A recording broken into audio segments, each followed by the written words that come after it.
साथीहरु अहिले जुन भिडियो तपाईहरुले देखिरहनु भएको छ यदि तपाईहरु पनि यस्तै किसिमको भिडियो बनाउन चाहनुहुन्छ भने यो भिडियोलाई अन्तिमसम्म हेर्नु होला। यो भिडियो मार्फत म तपाईहरुलाई सम्पूर्ण कुराहरु सिकाउने छु।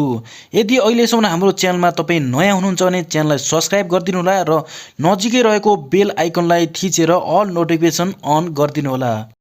किनभने म यो च्यानल मार्फत यस्तो किसिमको भिडियो ट्युटोरियलहरु लिएर रहने छु।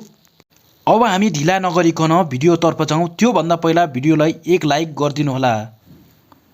साथीहरु म अहिले मोबाइलको स्क्रिनतर्फ आइसकेका छु। सर्वप्रथम तपाईहरुले प्ले स्टोरबाट सजिलैसँग क्यापकट एप्लिकेसनलाई डाउनलोड गर्नु होला, इन्स्टल गर्नु होला, यसलाई ओपन गर्नु होला। ओपन गरिसकेपछि न्यू प्रोजेक्टमा जानु होला। न्यू प्रोजेक्टमा गएर तपाईहरुले फोटोमा सिलेक्ट गर्नु होला र चारवटा फोटोलाई तपाईहरुले यहाँबाट सिलेक्ट गर्नु होला। 1 2 3 4 मैले जसरी तपाईहरुले सिलेक्ट गर्नु होला। चारवटा फोटोलाई सिलेक्ट गरिसकेपछि एड बटन देख्न सक्नुहुन्छ यहाँ ग्रीन लाइन, यसलाई ट्याप गरिदिनु होला। सम्पूर्ण फोटोहरु यहाँ आएर लोड हुन्छ। त्यसपछि तपाईहरुले फर्म्याटलाई मिलाउनु पर्ने हुन्छ। त्यसको लागि तल स्लाइड बारलाई थोरै दाहिना सार्नु होला। यहाँ फर्म्याट भन्ने अप्सन देख्न सक्नुहुन्छ। यसलाई ट्याप गर्नु होला र यसको फर्म्याट 9:16 बनाउनु होला। अब तपाईहरुले सम्पूर्ण फोटोलाई जुम गर्नु होला। त्यसको लागि तपाईहरुले फोटोलाई टच गर्नु होला र दुईटा फिंगरको सहायताले यसलाई जुम गर्नु होला। सम्पूर्ण फोटोलाई तपाईहरुले दुईटा फिंगरको सहायताले जुम गर्नुपर्ने हुन्छ। अब जुम गरिसकेपछि तपाईहरुले सम्पूर्ण फोटोको ड्युरेसनलाई मिलाउनु पर्ने हुन्छ। त्यसको लागि पनि तपाईहरुले फोटोलाई टच गर्नु होला। पहिलो फोटोको ड्युरेसन तपाईहरुले 1.9 सेकेन्ड गर्नु होला।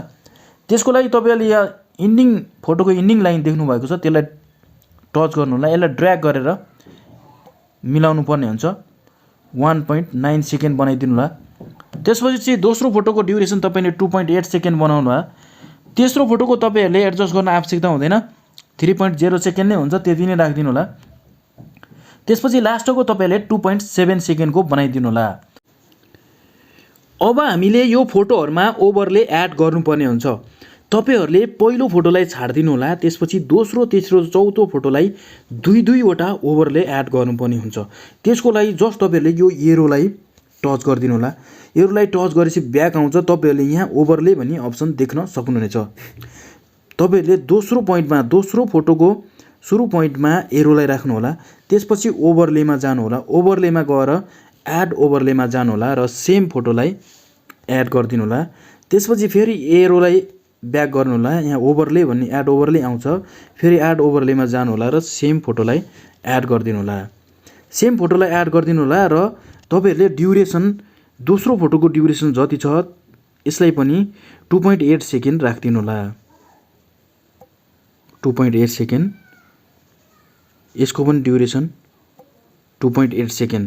अब यो गरिसकेपछि फेरि तेस्रो फोटोलाई एड गर्नुपर्ने हुन्छ। तेस्रो फोटोको सुरु पोइन्टमा जानु होला र यसलाई पनि सेम फोटो एड गरिदिनु होला। फेरि तपाईहरुले टच गर्नु होला फोटोलाई। त्यसपछि एड ओभरलेमा जानु होला। सेम फोटोलाई एड गरिदिनु होला। अब तपाईहरुले यसको पनि ड्युरेसनलाई सेम राख्नुपर्ने हुन्छ। यसलाई एडजस्ट गर्न आवश्यकता हुँदैन, किनभने 3.0 सेकेन्ड पहिला नै यसको ड्युरेसन हुन्छ। त्यसपछि लास्ट पोइन्टमा जानु होला। लास्ट पोइन्टमा गएर फेरि एड ओभरलेलाई ओके गर्नु होला र तपाईहरुले दुईवटा ओभरले फेरि सेम बनाउनु होला, एड गर्नु होला। फेरि तपाईले फोटोलाई टच गर्नु होला, एड ओभरलेमा जानु होला, सेम फोटोलाई एड गर्नु होला र डिफ्रेन्ट टाइपको तपाईले फोटोलाई पनि एड गर्न सक्नुहुन्छ। माथिको जसरी तपाईहरुले यसको ड्युरेसनलाई पनि एडजस्ट गरेर मिलाइदिनु होला। 2.7 सेकेन्डको छ माथिको ड्युरेसन। 2.7 सेकेन्ड नै बनाउनु होला तपाईहरुले। यस्तो गर्न गाह्रो भयो भने तपाईहरुले हल्का जुम गरेर गर्न सक्नुहुन्छ। मैले जसरी मलाई पनि गाह्रो भयो त्यसकारण मैले जुम गरे। यो तरिकाले एडजस्ट गर्नु होला। यसलाई क्लोज गर्नु होला। अब हामीले सम्पूर्ण फोटो तथा ओभरलेलाई एनिमेसन दिनुपर्ने हुन्छ। पहिलो फोटोलाई तपाईले टच गर्नु होला। एनिमेसनमा जानु होला। इन एनिमेसनमा जानु होला र यसलाई जुम टु एनिमेसन दिएर यसको ड्युरेसनलाई 1.9 सेकेन्ड बनाएर टिक मार्क लगाउनु होला। त्यसपछि दोस्रो फोटोलाई सिलेक्ट गर्नु होला। कम्बोमा जानु होला र जुम टु एनिमेसन लगाइदिनु होला र यसलाई टिक मार्क लगाउनु होला। त्यसपछि तेस्रो फोटोलाई सिलेक्ट गर्नु होला। एनिमेसनमा जानुहोला, कम्बोमा जानुहोला र यसलाई पनि जुम टु एनिमेसन लगाइदिनु होला। त्यसपछि तेस्रो फोटोमा जानुहोला, एनिमेसनमा जानुहोला, कम्बोमा जानुहोला र यसलाई पनि तपाईँले जुम टु एनिमेसन लगाएर टिक मार्क लगाइदिनु होला। अब हामीले ओभरलेलाई एनिमेसन दिनुपर्ने हुन्छ। पालो हामीले पहिलो ओभरलेलाई टच गर्नुहोला, एनिमेसनमा जानुहोला, कम्बोमा जानुहोला। यसलाई चाहिँ तपाईहरुले पेन्डुलम 1 एनिमेसन दिनु होला पहिलो ओभरलेलाई।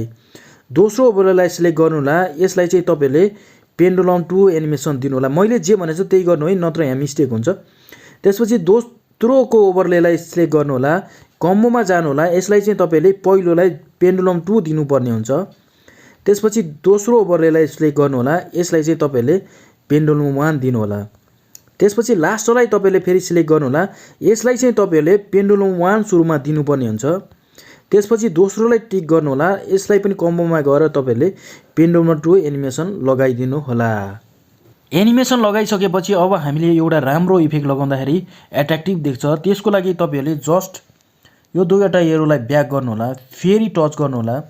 यहाँ तपाईले इफेक्ट भन्ने आइकन देख्न सक्नुहुन्छ, यसलाई जस्ट टच गरिदिनु होला। भिडियो इफेक्टमा जानु होला, ट्रेन्डिङ सेक्सनमै तपाईले देख्न सक्नुहुनेछ। यहाँ आएर सक वेब इफेक्ट, यसलाई सिलेक्ट गर्नु होला, ट्रिक मार्क लगाइदिनु होला। अब तपाईहरुले इफेक्टको ड्युरेसनलाई माथिल्लो फोटो अनुसार एडजस्ट गर्नुपर्ने हुन्छ, एडजस्ट गर्नु होला। त्यसपछि यसलाई टच गर्नु होला, यसलाई कपी गर्नु होला, यसको ड्युरेसनलाई पनि बढाइदिनु होला फोटो अनुसार। फेरि यसलाई कपी गर्नु होला, यसको ड्युरेसनलाई पनि बढाइदिनु होला, फेरि यसलाई पनि कपी गर्नु होला। यो तरिकाले सम्पूर्ण फोटोमा तपाईहरुले इफेक्ट दिन सक्नुहुनेछ। अहिले तपाईले रिजल्ट हेर्न सक्नुहुन्छ कति राम्रो हाम्रो भिडियो इफेक्टको रिजल्ट आइसकेको छ। अब हामीले यति गरिसकेपछि अब हामीले भिडियोमा साउन्डलाई एड गर्नुपर्ने हुन्छ। त्यसको लागि तपाईहरुले जस्ट दुईटा एरोलाई ब्याक गर्नु होला, फेरि ब्याक गर्नु होला। त्यसपछि आएर यहाँ एड अडियो देख्नु भएको छ, यसलाई टच गर्नु होला। यो एक्सट्र्याक्ट भन्ने एउटा फोल्डर देख्नु भएको छ, यसलाई टच गर्नु होला। त्यसपछि भिडियोलाई सिलेक्ट गरेर इम्पोर्ट साउन्ड अन्लीलाई ओके गरिदिनु होला। यति भइसकेपछि हाम्रो भिडियोमा साउन्ड आइसकेको छ, हामी देख्न सक्छौं। अहिले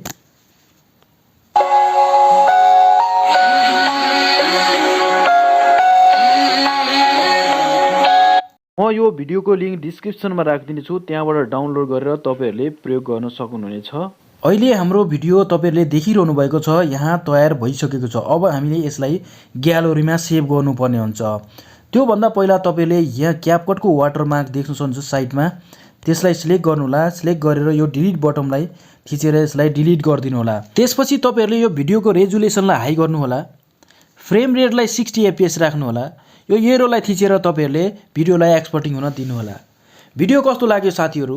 हेल्पफुल छ भने साथीहरुलाई शेयर पनि गर्नु होला र कमेन्ट सेक्सनमा कमेन्ट पनि गर्नु होला। र अहिलेसम्म हाम्रो च्यानललाई सब्स्क्राइब गर्नुभएको छैन सर्ब्स्क्राइब गरिदिनु होला र नजिकै रहेको बेल आइकनलाई थिचेर अल नोटिफिकेसनलाई अन गरिदिनु होला, ताकि मैले यस्तै किसिमको भिडियो लिएर आउँछु भने तपाईकामा सर्वप्रथम पुग्नेछ।